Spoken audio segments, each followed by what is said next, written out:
पहले उनकी सरकार के एक मंत्री श्री सत्येंद्र जैन भ्रष्टाचार के आरोप में जेल गए, जिन्हें न्यायालय से जमानत नहीं मिली।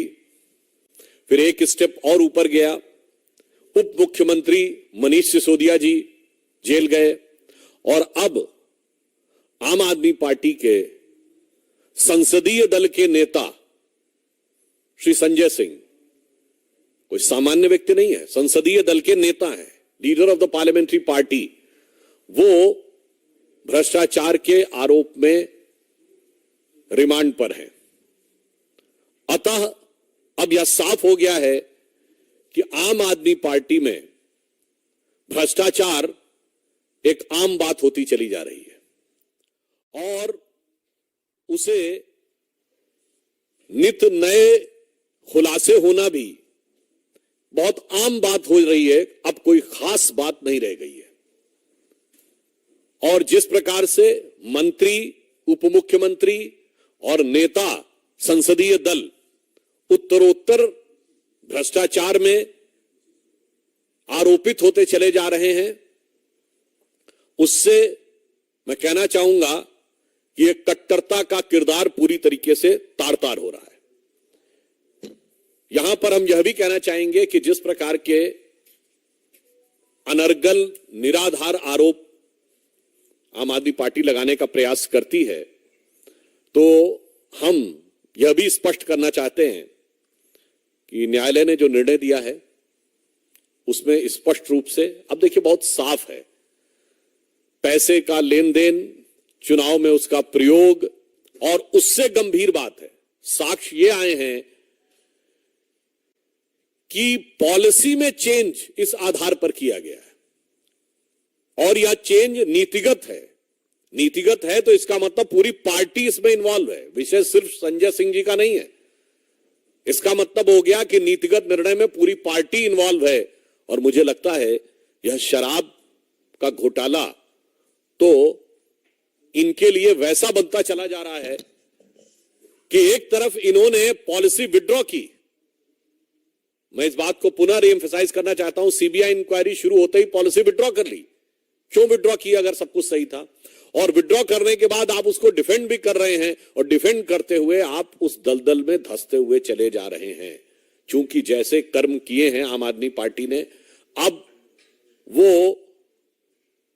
पूरी चुनौती के साथ उनके सामने आ रहे हैं। यहां पे मैं स्पष्ट करना चाहूंगा कि कल राउज एवेन्यू कोर्ट ने अपने निर्णय में पेज नंबर 10 के ऊपर जो लिखा है 15वें पॉइंट पे, जो ये कहने का प्रयास कर रहे हैं कि केस का आधार नहीं बनता है, उसमें बहुत स्पष्ट कहा है, hence in prima fascia view this court the fact stated that the material placed before the court nowhere shows that the suggest that his arrest in the present case is unwarranted and unreasonable। Hindi में कह दें, अदालत ने प्रथम दृष्टया यह विचार किया है और यह माना है कि यह कहीं से भी यह नहीं दर्शाता है कि वर्तमान मामले में गिरफ्तारी अनवारंटेड और अनरीजनेबल है। यानी यह कहना कि अनापेक्षित है या अनावश्यक है, यह उचित नहीं है। यह बहुत स्पष्ट रूप से कहा है। आगे भी अगर आप देखें तो पेज नंबर 11 पे बहुत साफ साफ अदालत ने कहा है कि in the prima fascia appears that the material placed before the court that this amount was delivered at the residence. यानी उन्होंने स्पष्ट कहा है कि जो आरोप लगे हैं उसके इलेक्ट्रॉनिक साक्ष्य सामने आए हैं कि आरोपी और नेता की भेंट हुई है। भेंट होने के बाद जो आरोप है पैसे की डिलीवरी का, वह भी इलेक्ट्रॉनिक साक्ष्यों के साथ मेल खाता हुआ नजर आ रहा है। अब मैं आपसे एक और पॉइंट कहना चाहूंगा कि जजमेंट के पॉइंट नंबर 13 को अगर आप पढ़ें पेज नंबर 12 पे, तो उसमें अंतिम 2 लाइनों में कोर्ट ये कहता है, though the veracity of these statement will be tested during the course of trial only but for the purpose of investigation and such statement has to be believed and taken into consideration. उन्होंने कहा कि वास्तविकता में दोष का निर्धारण जांच के बाद होगा, पर प्रथम दृष्टया जो साक्ष्य हैं वो विश्वास करने योग्य और कार्रवाई शुरू करने योग्य नजर आ रहे हैं। तो अब इसमें कोई किंतु परंतु का स्कोप नहीं है। आगे भी बिंदु क्रमांक 14 में कोर्ट कहता है the material placed before the court and its direct nexus with the activities pertaining to the proceedings of the crime and the present case by way of receiving the above amount of rupees 2 crores have been shown his sustained and custodial integration appears necessary। अर्थात न्यायालय ये कह रहा है कि जिस प्रकार के साक्ष्य आए हैं उसमें पैसे के लेन देन को लेकर जो तथ्य सामने दिखाई पड़ रहे हैं उनके अनुसार यह हिरासत में रखकर पूछताछ नेसेसरी अर्थात आवश्यक प्रतीत होता है। मुझे लगता है कि अब इसके बाद जो आम आदमी पार्टी जो भारत की राजनीति में मूल्यों की राजनीति स्थापित करने का दावा करके आई थी वो सबसे मूल्यहीन पार्टी दिखाई पड़ रही है। और मैं कह सकता हूं कि दिल्ली की जनता आज अपने को ठगा हुआ महसूस कर रही है। और इसके साथ मैं ये भी कहना चाहूंगा अब एक के बाद एक नेता जिस प्रकार से उभरते चले आ रहे हैं इसमें तो ऐसा लगता है कि दारू के दरिया में पता नहीं कितने डूबे और उतराए हुए हैं। और मुझे तो वो पुराने गीत की पंक्ति याद आ जाती है, एक निकल रहा है मंत्री, फिर दूसरा डिप्टी सीएम, फिर तीसरा संसदीय दल का नेता और अभी आगे अल्लाह जाने क्या होगा आगे। तो मुझे वह पंक्ति याद आती है, जिसको देखो वही आज मदहोश है, आज तो ये दीवाना गजब ढा गया। मतलब अब एक के बाद एक जिस प्रकार के कैरेक्टर्स उभर के सामने आते जा रहे हैं, मुझे लगता है इसके बाद श्री केजरीवाल जी की बातों की निर्लज्जता और धृष्टता पूरी तरीके से जनता के सामने आ गई है। इसलिए हमारा यह मानना है कि अब यह देश की जनता के लिए भी एक विचार का विषय है, फूड फॉर थॉट है। जो लोग राजनीति में नए प्रयोग की बातें करते हैं, यह एक्सपेरिमेंटल पॉलिटिक्स का दौर अब नहीं है। भारत प्रखरता के साथ, दृढ़ता के साथ नई भूमिका को निभाने के लिए जहां विश्व पटल पर उभर रहा है, यहां ये तरह तरह के एक्सपेरिमेंट्स करने के प्रयास होते हैं। उन एक्सपेरिमेंट्स का परिणाम कितना दुखद और देश के लिए खतरनाक हो सकता है और उन प्रयोगों के चेहरे पर चढ़ा हुआ मुखौटा कितनी जल्दी उतर सकता है यह भी समझना चाहिए। बहुत स्पष्ट है कि अब किसी भी प्रकार का प्रयोग भारतीय राजनीति के लिए घातक हो सकता है। यह मेरे विचार से आम आदमी पार्टी के अन्ना आंदोलन से निकली आम आदमी पार्टी के इस चरित्र के बाद यह भी एक विचार के लिए तथ्य देश की जनता के सामने है और देश की प्रबुद्ध जनता इसे समझ रही होगी। धन्यवाद।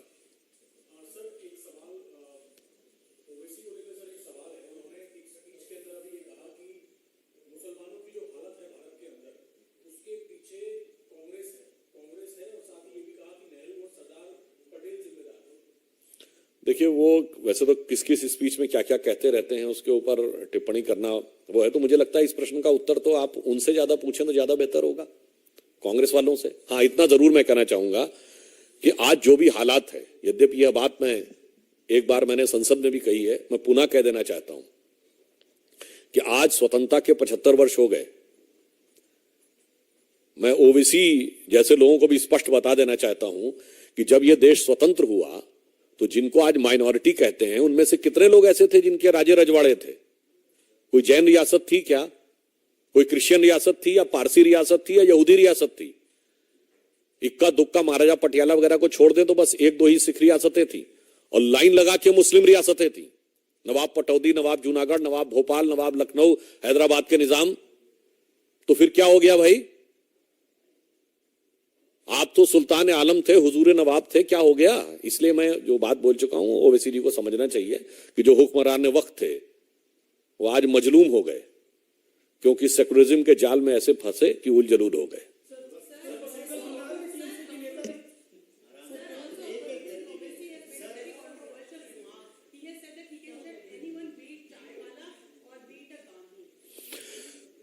नहीं, क्या कैन यू रिपीट?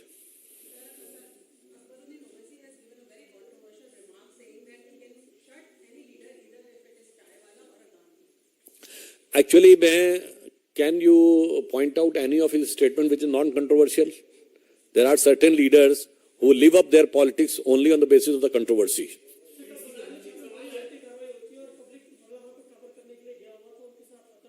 कहाँ?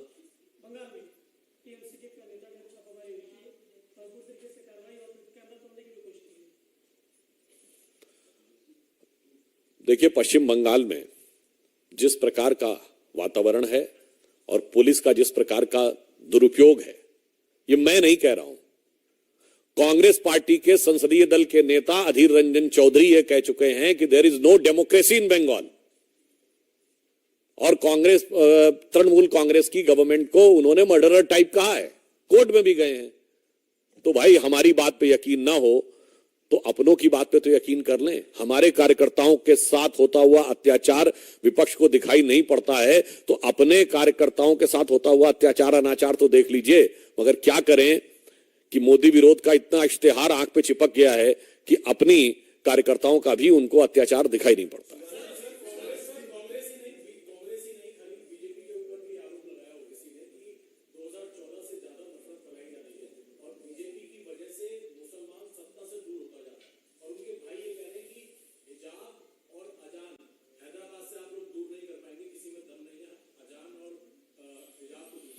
वैसे उन्होंने हैदराबाद की बात कही, आज तक हैदराबाद में हमारा शासन एक दिन भी नहीं रहा है और उनका 3-3 पीढ़ियों से वही हैदराबाद को रिप्रेजेंट करते रहे हैं। पर हैदराबाद में वो घटनाएं होती थी जब विदेश से लोग आते थे और 10-10, 12-12 साल की मुस्लिम बच्चियों को टेक्निकली कहा जाता है कि शादी के नाम पर ले जाते थे और बेचने की, व्यवहारिक दृष्टि से वो बेचने की बातें होती थी। उसके लिए क्या बोले आज तक? उसके लिए कौन जिम्मेदार है? एक भी दिन शासन न करने वाली भाजपा या लगातार 75 साल शासन करने वाले सो कॉल्ड सेकुलर दल या पिछले 3 पीढ़ियों से उस इलाके में की नुमाइंदगी कर रहे आली जनाब सरताज सेकुलर सियासत असदुद्दीन ओवैसी।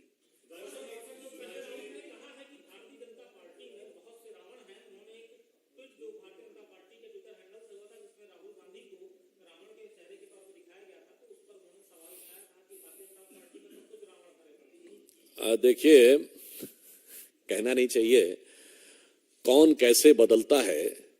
अब मुझे तो याद आता है कि जब विवादित ढांचा गिरा था तो उस रात स्वर्गीय बाला साहब ठाकरे जी का वक्तव्य कि उनसे पूछा पत्रकार ने कि आप पे आरोप है कि आपके शिव सैनिकों का इसमें हाथ है, तो उन्होंने कहा यदि ये है तो मेरे लिए गर्व की बात है। हमारे नेता डिफेंसिव थे, बाला साहब ठाकरे जी ने यह बात बोली थी, मगर आज तो आप उनके साथ खड़े हो गए जिन्होंने गोलियां चलवाई थी। तो भाई, कौन राम के साथ है, कौन रावण के साथ है, कौन धर्म के साथ है, कौन अधर्म के साथ है, कौन अपने पूर्वजों की विरासत के साथ है और कौन उनके पूर्वजों की विरासत के साथ है, जनता को दिखाई पड़ रहा है।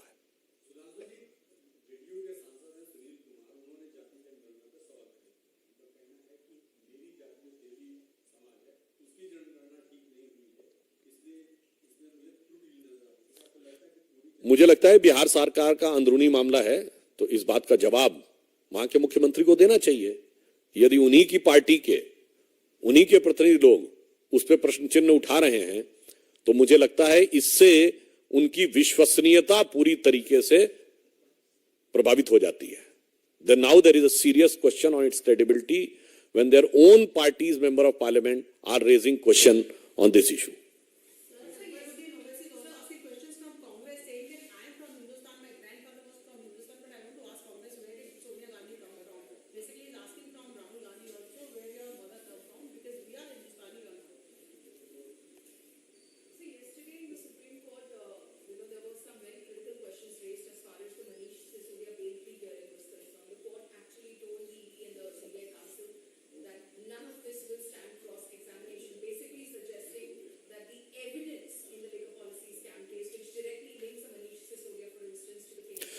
The fact of the matter is that since several months, former Deputy Chief Minister Shri Manish Sisodia ji is under jail, and that too with a proper judgment of the court.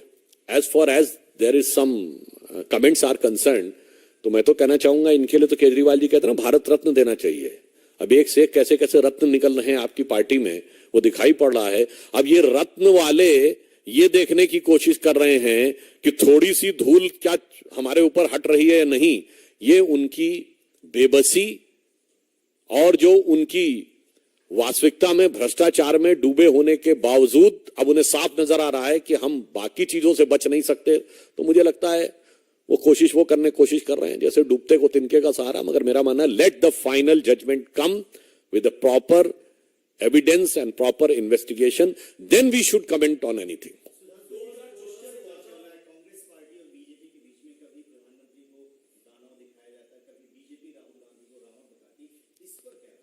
प्रधानमंत्री जी के बारे में कोई आज से थोड़ी चल रहा है। 2007 से जब सोनिया गांधी जी ने प्रधानमंत्री जी के बारे में बोला था मौत के सौदागर शब्द, तब से चल रहा है। और प्रधानमंत्री जी के बारे में तो आपको पता ही है, जब उनसे पूछा गया था विदेश में कि आपने, अब तो 9.5 साल हो गए, उस समय शायद 6 साल हुए थे, कि आप 24/7 काम करते हैं तो इतनी ऊर्जा कहां से लाते हैं। तो उन्होंने यही जवाब दिया था ना कि रोज 1 से 1.5 किलो गाली खाता हूं और उससे ऊर्जा पाता हूं, फिर आपकी सेवा में लग जाता हूं।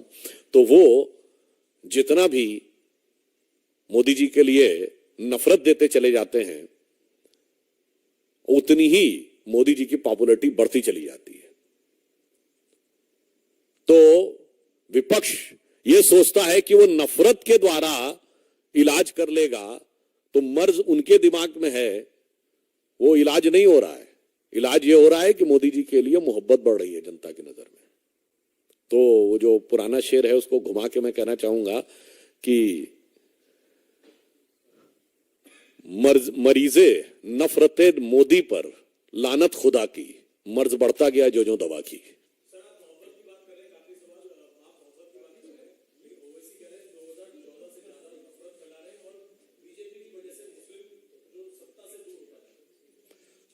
देखिए, हम सिर्फ ये कहना चाहेंगे वास्तविकता में 70% मुस्लिम समुदाय के लोग हैं जिनको किसी न किसी योजना का कोई ना कोई प्रभाव लाभ जरूर मिला है, जो प्रधानमंत्री के द्वारा भिन्न भिन्न गरीबों की योजनाएं ली गई हैं। मगर मुस्लिम सत्ता से दूर नहीं हो रहा है।